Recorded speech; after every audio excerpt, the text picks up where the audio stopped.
Kemudian ada grup 1 dan grup 2 yang saling berdebate, bertukar pikiran tentang pendapat mereka, ada yang pro dan ada yang kontra, ya kan? Menemukan sebuah jawaban atau setidaknya untuk bertukar pikiran tentang masalah tersebut. Berbicara tentang debate, saya punya cerita. Jadi, tahukah kalian tahu nggak orang Yahudi? Hah? Orang Yahudi, Jews, tahu nggak? Orang Yahudi, mereka dapat menguasai dunia karena debate. Banyak orang Yahudi yang lolos masuk ke universitas terkenal di Inggris karena metode belajarnya yang bernama Hafruta. Hafruta, apa itu Hafruta? Hafruta adalah brainstorming atau bertukar pikiran. Jadi orang Yahudi itu mereka punya metode belajar untuk saling bertukar pikiran. Misalnya ada sebuah masalah, misalnya pelajaran matematika atau pelajaran bahasa Indonesia. Mereka itu akan membuat sebuah grup kecil. Kemudian mereka akan menanyakan ke teman-temannya, kira-kira menurut tak apa ini jawabannya? Mereka menurut tak apa pendapat tentang ini? Mereka akan saling bertukar pikiran. Dengan cara bertukar pikiran itu, mereka mendapatkan banyak wawasan, banyak pengetahuan, banyak jawaban dari sudut pandang yang berbeda. ya kan? Jadi kita hanya fokus pada satu sudut pandang saja. Ya, hal itulah yang membuat banyak anak-anak Yahudi yang diterima atau lolos masuk di universitas terkenal yang ada di Inggris. Metodenya namanya metode Hafrita. Nanti ada lagi satu cerita tentang debate, tapi akan saya bawakan di akhir-akhir. Oke. Artinya sudah jalan. Pelajaran kita, materi kita pada hari ini yakni the art of speaking. Apa itu the art of speaking? Ini dalam berbicara. Oke, anyone else? The art. Art, apa itu art? Seni. Apa hubungannya seni sama bicara? Ya. Jadi seperti pada umumnya dalam berbicara juga itu ada seninya. Jadi nggak serta-merta orang yang pandai bicara itu hanya berdiri diam. Halo guys. Halo.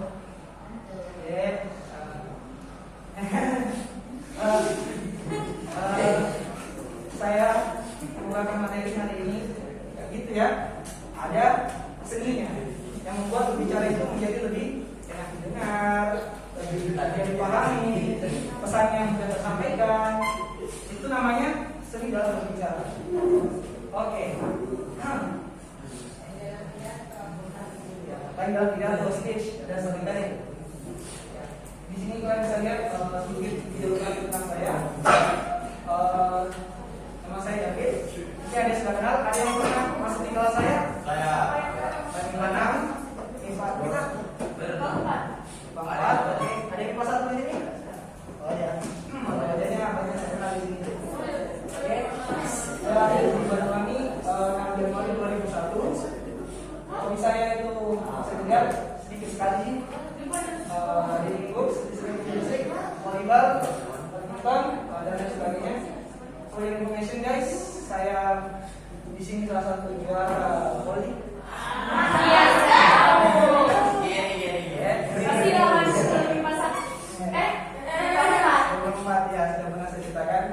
Oke, sedikit background tentang sekolah saya, pendidikan saya. Saya tamat di TK Asia Raya, Makassar, sekitar tahun 2007. Saya lanjutkan pendidikan di SD Islam dan Hikmah, Makassar tahun 2013 sampai tahun 2012.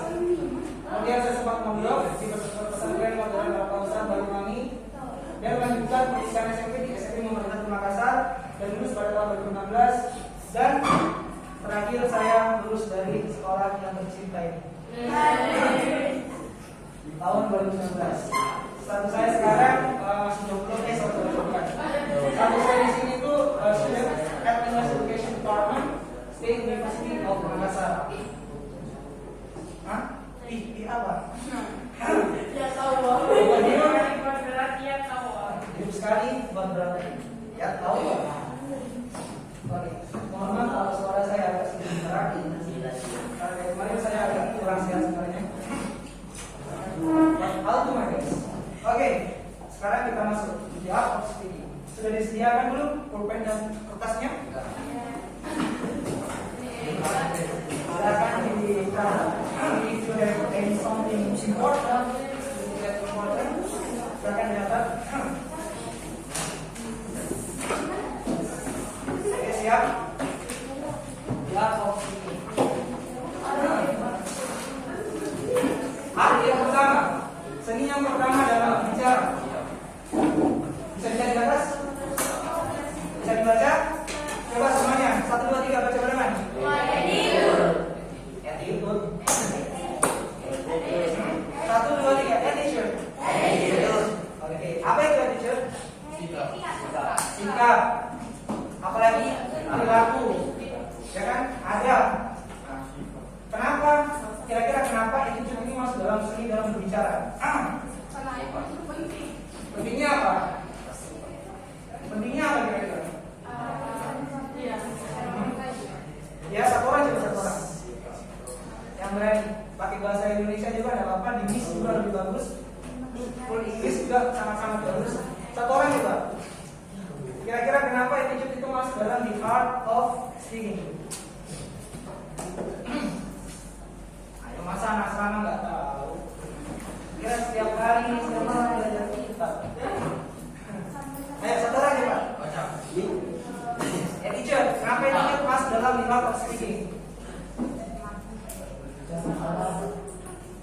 berbicara ada adabnya. Apa adabnya kira-kira? Apa adabnya ketika berbicara? Sopan-sopannya itu kayak gimana? Berkata halus. Oke, masuk satu. Apa lagi? Tidak berkata yang kasar. Oke, dua apa lagi? Still miss the important thing. Kalian masih maksudnya yang paling penting sebenarnya. Oke, sudah nyerah? Nyerah? Nggak tahu? Nggak tahu? Nggak tahu? Oke. Bisa dilihat dari gambar ini, ilustrasi ini yang sudah saya sediakan. Kira-kira apa maksudnya? Apa attitude yang ada di sini? Apa saja? Dari gambar pertama dua. Mendengarkan orang yang sedang berbicara. Oke, mendengarkan orang yang berbicara. Yang lain, yang mana ya, Mas? Memperhatikan. Memperhatikan. Oke, apa yang diperhatikan? Orang yang berbicara. Oh, ya apa yang diperhatikan? Dianya. Oke, yang lain? Yang lain? Tidak ada? Coba gambar kedua. Balik gambar kedua. Kasih apresiasi. Apresiasi. Oke, betul. Yang lain? Memberikan prize atau penghargaan kepada orang yang berbicara. Oke, kemudian gambar ketiga.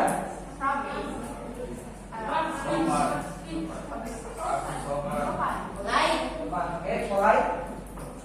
Ada gambar orang yang sedang berkaca pinggang. Ya, seperti ini. Kemudian gambar terakhir. Kira-kira apa hubungannya nanti dengan bicara?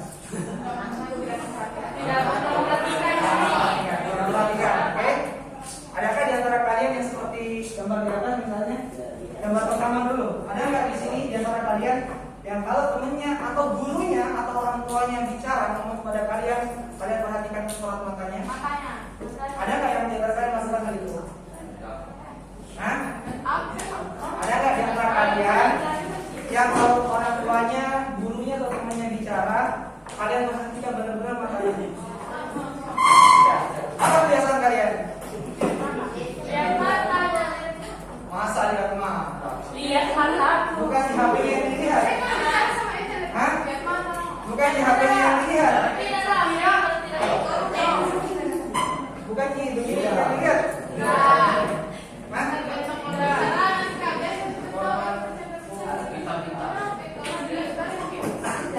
Oke, kalau sama orang tua mungkin biasa lebih santai ya ceritanya, jadi kayak sambil main tetap jalan, oke. Tapi kalau sama orang lain yang di luar, sama guru terlebih kepada guru atau siapa yang lebih guru daripada kalian, kalau bisa hindari yang namanya melakukan aktivitas lain ketika sedang bercakap dengan mereka.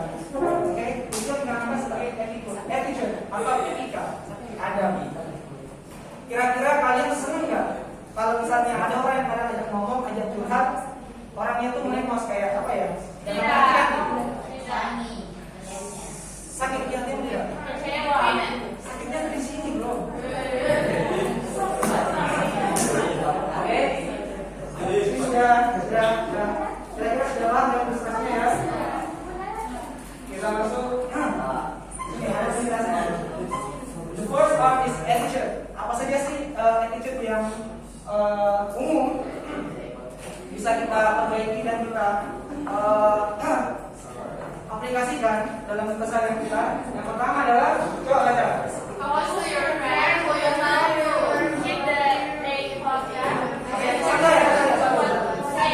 Oke, satu orang ada yang tahu artinya apa? Focus to your friend who you talk to. Oke, fokus kepada orang yang kalian bicara. Oke, gimana caranya?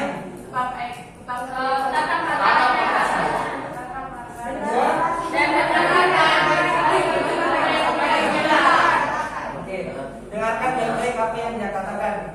Nah, salah satu kebiasaan yang sangat etika berbicara orang Barat, orang Eropa, mereka tuh kalau ngomong bicara sama orang, tatapan matanya itu nggak pernah kemana-mana. Kenapa? Ketika mereka mengalihkan saja sedikit pandangannya itu sudah sudah dirasa tidak respect. Mereka kayak dalam arti kan. Jadi itu orang kayak udah tersinggung gitu.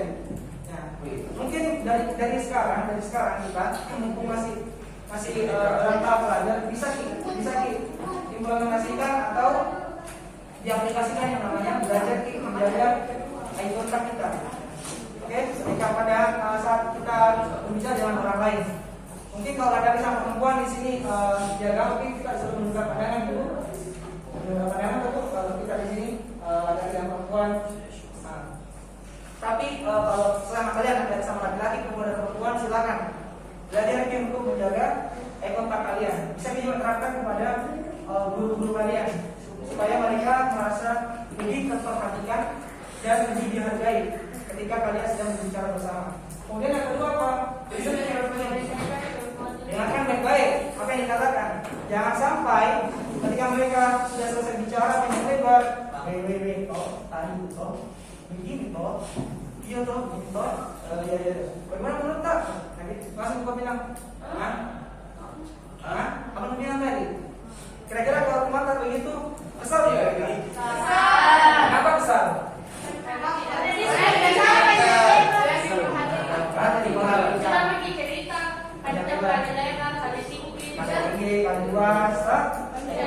Jadi yang pertama bisa kita terapkan adalah eye contact dan dengarkan bersama apa yang mereka katakan.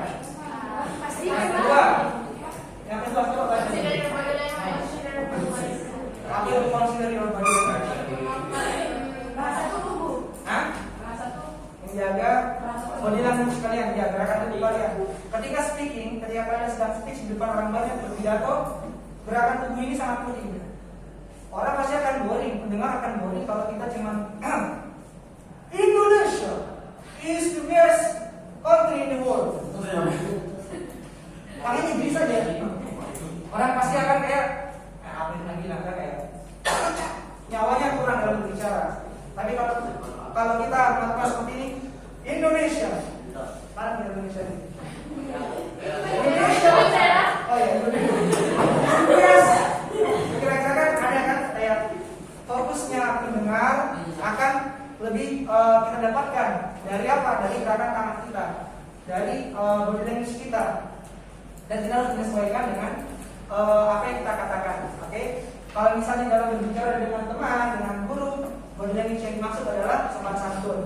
Jangan gitu begini. Ngomong sama guru tak tahu begini tapi kita sibuk. Sibuk. Gini. Kira-kira sopan tidak? Tidak. Kenapa ada kuliah begitu? Sekarang sudah tahu kan? Tidak sopan kan? Jadi tolong diperbaiki. Oke. Kemudian di sini apa sih? Be polite and appreciate. Be polite tadi bersikap yang sopan ketika berbicara dan ngobrol dengan orang yang kita ajak bicara. Yang kedua adalah appreciate. Apa sih apresiasi ketika dalam pidato, misalnya ada orang yang sedang berpidato, bercerita tentang apa di depan. Nah, kita kalau di barat sana, kalau di Eropa sana, ada namanya budaya tepuk tangan. Itu sebagai apa? Bentuk apresiasi. Ini yang mungkin jarang kita temui di Indonesia. Tapi tidak apa-apa kalau kalian mau terapkan juga sebagai bentuk apresiasi. Karena saya sendiri sudah merasakan bedanya ketika saya sedang menerangkan sebuah materi, kemudian ada apresiasi dengan yang tidak, itu beda rasanya. Itu beda. Lebih kita merasa dihargai dan lebih enak di hati kita itu kalau ada apresiasi kita, meskipun ada tepuk tangan. Oke? Mengenai tepuk tangan, sebentar nanti akan saya jelaskan nanti ya. Oke. Kemudian kita masuk ke materi apa? Poin yang ketiga. Silakan ya.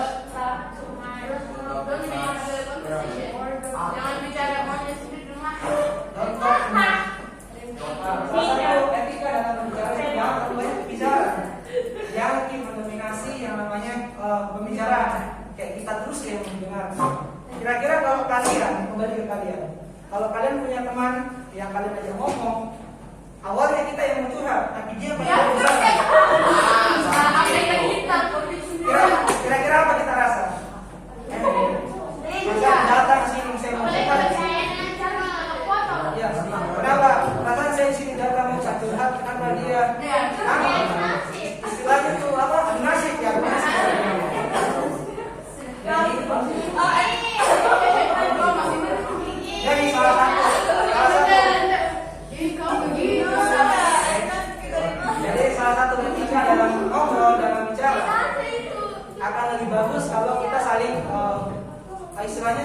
tukar waktu. Misalnya ada ngomong, selesaikan dulu ngomongnya baru dilanjut. Nah, belajar jadi pendengar yang baik. Orang itu ya, orang itu dasarnya mereka ingin didengar. Kalau bisa kita jadi pendengar yang baik, insya Allah orang itu akan bersimpati juga pada kita, senang sama kita. Beda sama orang yang cerewet, yang minta ampun. Kita mau curhat, dia yang nasib. Nah, jadi istilahnya kayak berlawanan, tidak dapat istilahnya filmnya. Oke? Coba saja kalian terapkan, pasti akan ada perbedaan yang kalian rasakan. Kemudian 1, 2, 3, 4. Yang keempat, itu dibaca. Oke. Apa artinya? Gunakan bahasa yang mudah dipahami. Kalau kita di Makassar mungkin bahasa